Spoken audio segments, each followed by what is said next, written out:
घरौंडा के सरकारी अस्पताल से सिक्योरिटी गार्ड की बाइक चोरी, सीसीटीवी में कैद हुआ चोर। शिकायत के आधार पर जांच में जुटी पुलिस। घरौंडा के सरकारी अस्पताल में खड़ी सिक्योरिटी गार्ड की ही बाइक चोरी हो गई। घटना सीसीटीवी कैमरे में कैद हुई है। पीड़ित सिक्योरिटी गार्ड ने मामले की शिकायत पुलिस को की है। पुलिस से प्राप्त जानकारी के मुताबिक बिजाना निवासी साहिल त्यागी घरौंडा के सामुदायिक स्वास्थ्य केंद्र में सिक्योरिटी गार्ड के पद पर तैनात है।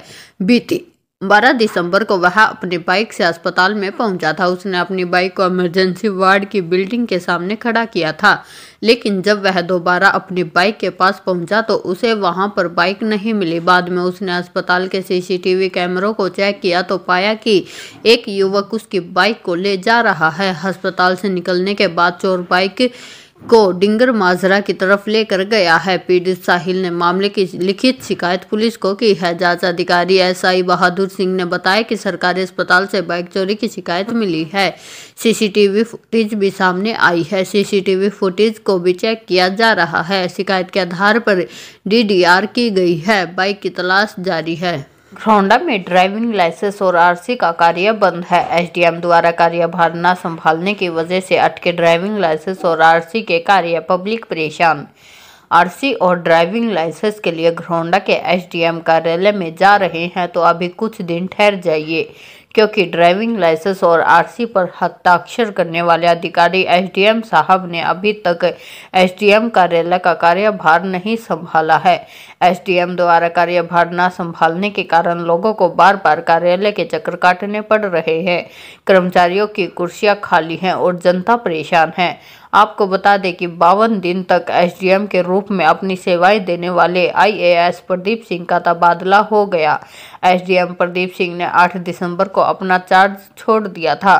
करनाल के सिटी मजिस्ट्रेट अभय सिंह झांगड़ा को दोबारा से घरौंडा के एसडीएम का चार्ज दिया गया है, लेकिन 1 सप्ताह से ज़्यादा का समय बीत चुका है और अभी तक एसडीएम ने अपना चार्ज नहीं संभाला है। ऐसे में ड्राइविंग लाइसेंस और आरसी जैसे कार्य भी अटक गए हैं। लाइसेंस और आरसी के लिए लोगों को 15 दिन का समय दिया गया था। अब कार्यालय में ही आकर अपने लाइसेंस और आरसी के बारे में पूछ रहे हैं, लेकिन उन्हें सिर्फ यही जवाब मिलता है कि ड्राइविंग लाइसेंस और आरसी का कार्य बंद है। एसडीएम कार्यालय के स्टेनो जयवीर सिंह ने बताया कि एसडीएम ने अभी तक अपना पदभार नहीं संभाला है। जैसे ही पदभार संभालते हैं तो आरसी और लाइसेंस के कार्य भी सुचारू होंगे। कल्हेड़ी गांव में हरियाणा विज्ञान मंच ने की स्प्रे मजदूरों की बैठक। 23 दिसंबर को गांव कल्हेड़ी गांव में स्प्रे मजदूरों को जागरूक करने के लिए लगाया जाएगा प्रशिक्षण शिविर। हरियाणा विज्ञान मंच की जिला टीम के सदस्य व स्प्रे मजदूर जिला कमेटी के सह संयोजक सुरेंद्र कुमार बस्ताड़ा की अध्यक्षता में गांव कल्हेड़ी में एक बैठक का आयोजन किया गया। शनिवार को सुरेंद्र कुमार बस्ताड़ा ने कीटनाशक दवाइयों के फसलों पर स्प्रे के दौरान सुरक्षा की अहमियत पर प्रकाश डाला और बताया कि जिला करनाल में पिछले 1 वर्ष में 6 स्प्रे मजदूरों की फसलों पर कीटनाशक दवाइयों का स्प्रे करते समय दवाई चढ़ने की वजह से मृत्यु हो चुकी है। इस दौरान 2 दर्जन से ज्यादा स्प्रे मजदूर कीटनाशक दवाइयों के दुष्प्रभाव से विकलांगता, हृदय रोग, सांस की बीमारी व चर्म रोग का शिकार हो चुके हैं।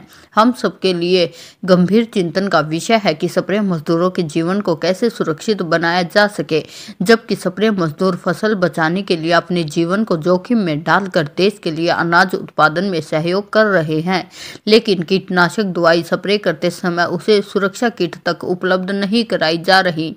उन्होंने बताया कि हरियाणा विज्ञान मंच की ओर से 23 दिसंबर को गांव कल्हेड़ी में स्प्रे मजदूरों को जागरूक करने का एक प्रशिक्षण शिविर लगाया जाएगा, जिसमें आसपास के गांव कैमला, डिंगर माजरा, जमालपुर, पनौड़ी, पुंडरी, बरसत, प्रेम नगर व संजय नगर के स्प्रे मजदूरों को भी शामिल किया जाएगा। घरौंडा में कार की टक्कर से बाइक चालक घायल। कैमला मोड़ के पास हुआ हादसा, पुलिस जांच में जुटी।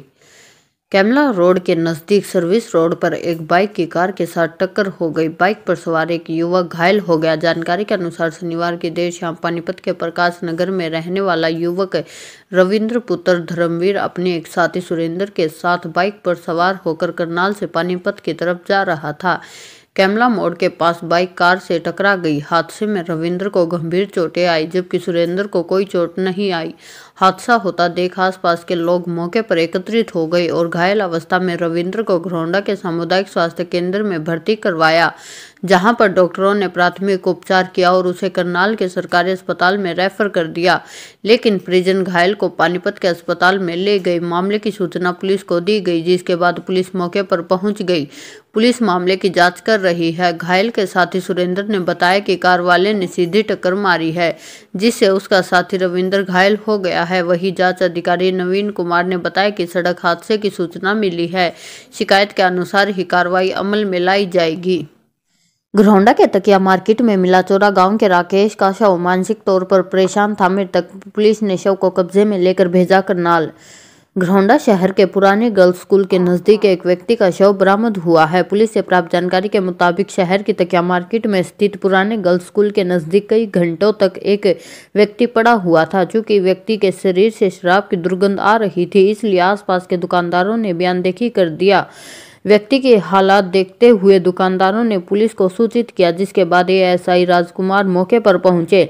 उन्होंने स्थानीय लोगों की सहायता से सामुदायिक स्वास्थ्य केंद्र में भिजवाया, जहां पर डॉक्टरों ने व्यक्ति को मृत घोषित कर दिया।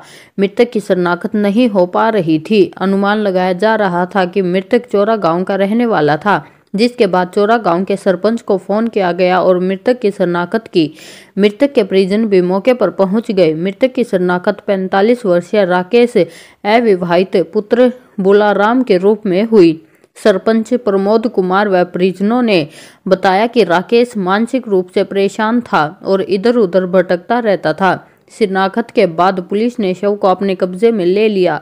जांच अधिकारी राजकुमार ने बताया कि शव को करनाल के कल्पना चावला मेडिकल कॉलेज के मर्चरी हाउस में भिजवा दिया। रविवार को शव का पोस्टमार्टम करवाकर परिजनों को सौंपा जाएगा। टाडा टोल प्लाजा पर केंद्रीय मंत्री अनुराग ठाकुर का बीजेपी नेताओं व कार्यकर्ताओं ने किया जोरदार स्वागत। केंद्रीय मंत्री ने राहुल गांधी पर साधा निशाना। केंद्रीय खेल मंत्री अनुराग ठाकुर ने कांग्रेस नेता राहुल गांधी के चीन की सराहना वाले बयान पर पलटवार किया और कांग्रेस के युवा नेता राहुल गांधी को आड़े हाथों लिया। अनुराग ठाकुर ने कहा कि राहुल गांधी चीन को शक्तिशाली बता रहे हैं, साथ ही यह भी कह रहे हैं कि चीन युद्ध की तैयारी कर रहा है। अब सवाल यह है कि राहुल गांधी कब से चीन के स्पोकस पर्सन बन गए। केंद्रीय मंत्री अनुराग ठाकुर शनिवार को चंडीगढ़ से दिल्ली जाते समय कुछ समय के लिए बस्ताड़ा टोल प्लाजा पर रुके थे। युवा मोर्चा के राष्ट्रीय कार्य समिति सदस्य संजय राणा व किसान मोर्चा के प्रदेश उपाध्यक्ष सतीश राणा ने अपने कार्यकर्ताओं के साथ फूल मालाओं व गुलदस्तों के साथ अनुराग ठाकुर का जोरदार स्वागत किया। इसके साथ ही घरौंडा राजपूत समाज के लोगों ने महाराणा प्रताप का चित्र स्मृति चिन्ह के रूप में अनुराग ठाकुर को भेंट किया। अनुराग ठाकुर ने पत्रकारों के सवाल के जवाब में कहा कि डोकलाम की घटना के दौरान भी कांग्रेस के लोग भारतीय सेना के साथ खड़े होने की बजाय उन पर सवाल खड़े किए। जब देश के प्रधानमंत्री और रक्षा मंत्री बॉर्डर पर जवानों का मनोबल बढ़ा रहे थे, उस समय ये लोग चाइनीज एम्बेसडरों के साथ जाकर चाइनीज सूप पी रहे थे। उन्होंने कहा कि मैं राहुल गांधी को याद दिलाना चाहता हूं कि यह 1962 का नेहरू का भारत नहीं, ये पीएम नरेंद्र मोदी के समय का मजबूत और सशक्त भारत है।